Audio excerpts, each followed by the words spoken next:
All right, so here's a video illustration for a bullish continuation defense that has been migrated. So basically what this is a 2-day cycle versus a 4-day cycle.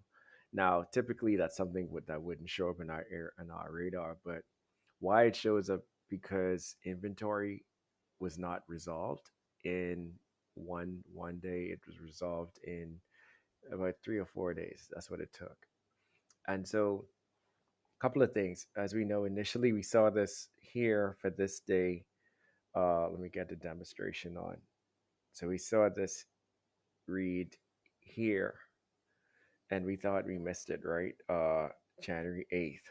But when you look at how the 4 hour pulled back, we could see that that was only a probe because in order for in Forex is only we only could use time as a filter. So usually it takes about 8 hours for us to gather the information and we say, okay, yeah, this is a logical zone that uh, the market gathered information from, and we use the 4 hour time frame as our guide here. So we cannot say that inventory was settled in here, which I initially thought, right? And if I give you we could see that this was where bearish displacement happened. This was a rubber band probe. Prices stayed in that zone, right? This is why we always try to identify where did the probe actually happen and where did the displacement occur. So the displacement occurred here.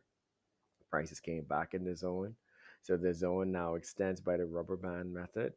And thus, as we resolved out of it and we see it, you could see that we extended for 1 day, 2 days, 3 days, and then became a 2 day cycle here, overall 4 days. Now, this when we say inventory migrates, it's just basically meaning that inventory migrates from the 4 hour, 1 hour setup to a daily 4 hour setup. And so once prices engages back with this value zone, this inventory zone, the market is now forced to make a decision, right? That's when the market is now forced to resolve. And that resolve is okay, is bullish continuation going to be defended or is it going to be a stalemate? So we require the 4 hour to close inside the zone, and then we want one bullish 4 hour close outside the zone. So this is the only setup, or no, this is not the only setup. This is another setup that we will hold overnight. And our targets would be to the 4 hour highest close in this particular setup. So this would have been our accepted uh, there, right? So basically, even though I'm showing this much excess data, we would not have been in the market for that.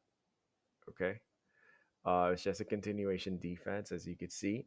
So I didn't bring the 15-minute reads here because the 15 minutes would have showed you the 1 day intraday cycles inside this piece. But this one, that's why we said it's inventory migrated.